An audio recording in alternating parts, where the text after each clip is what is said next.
오늘 함께 묵상할 새벽 말씀은 민수기 33장 51절부터 56절까지의 말씀입니다.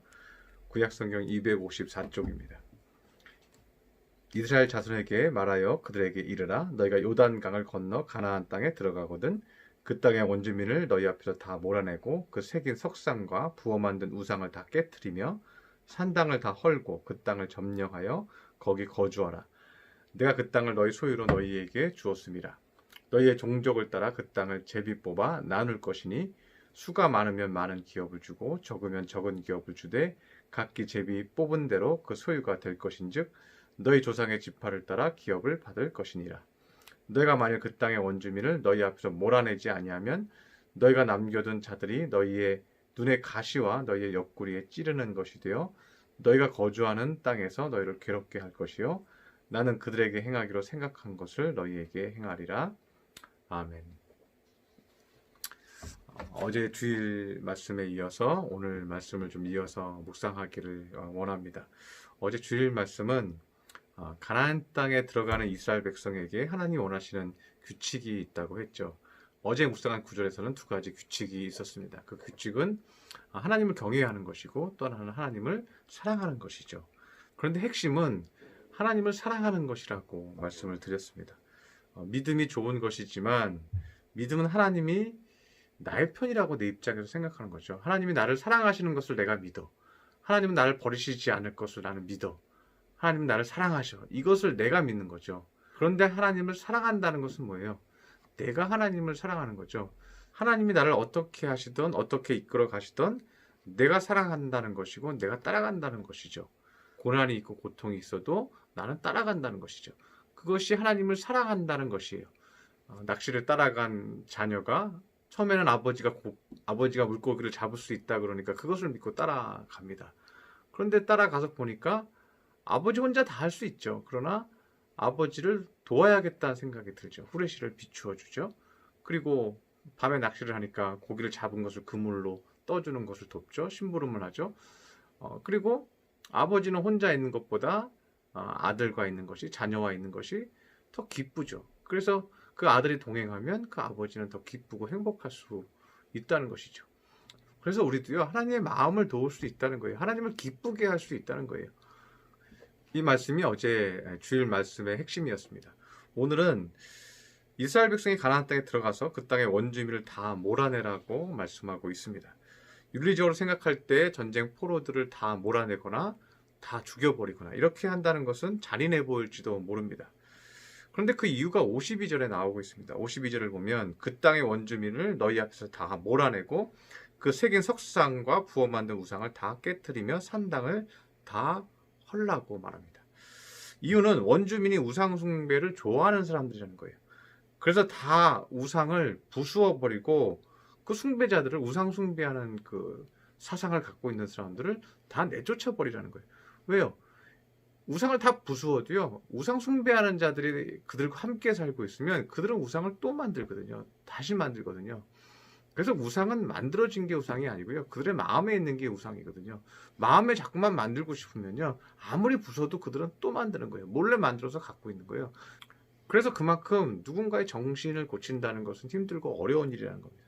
그래서 우리 신앙생활 하는 사람들에게 중요한 것이 있습니다. 그것은 우리 마음에 있는 세상을 좋아하는 우상의 마음들을요, 자꾸만 훈련해야 돼요. 오늘 하나님은 만약에 이스라엘 백성들이 가나안 땅에 들어가서 이 우상 숭배하는 사람들을 쫓아내지 않으면 어떤 일이 벌어질지에 대해서 미리 다 말씀하고 있습니다. 55절을 보면 너희가 만일 그 땅의 원주민을 너희 앞에서 몰아내지 아니하면 너희가 남겨둔 자들이 너희의 눈에 가시와 너희의 옆구리를 찌르는 것이 되어 너희가 거주하는 땅에서 너희를 괴롭게 할 것이라고 말씀하고 있습니다. 이들이 이스라엘 백성의 눈의 가시가 되고 또 옆구리를 찌르게 된다는 거예요. 눈의 가시는 뭐예요? 얼굴 전체 중에서 눈은 가장 약하죠. 가장 약한 부분을 가시로 찌른다는 것은 얼마나 고통스럽겠습니까? 아픈 거죠. 그리고 앞이 보이지 않게 되는 거죠. 그래서 이 우상 숭배자들이요, 눈을 아프게 하고 눈을 멀게 만든다는 거예요. 이스라엘 백성들이 영적인 눈을 가지고 하나님을 향해 달려가야 되는데 이 우상 숭배자들이 눈을 멀게 해버린다는 거죠. 눈을 썩게 만들어 버린다는 거죠. 두 번째는 우리 육신의 옆구리가 가장 약하잖아요.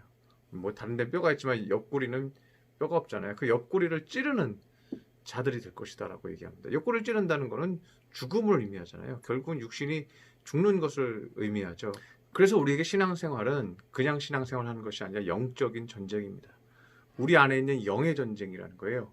예수님만이 오직 내 인생의 진리라는 것, 그것을 믿고 달려가는 싸움, 그 어떤 것도 나를 흔들지 못한다는 믿음으로 달려가는 것, 그것이 우리의 신앙이죠. 그렇기 때문에 이것은 영적인 싸움일 수밖에 없다는 것입니다.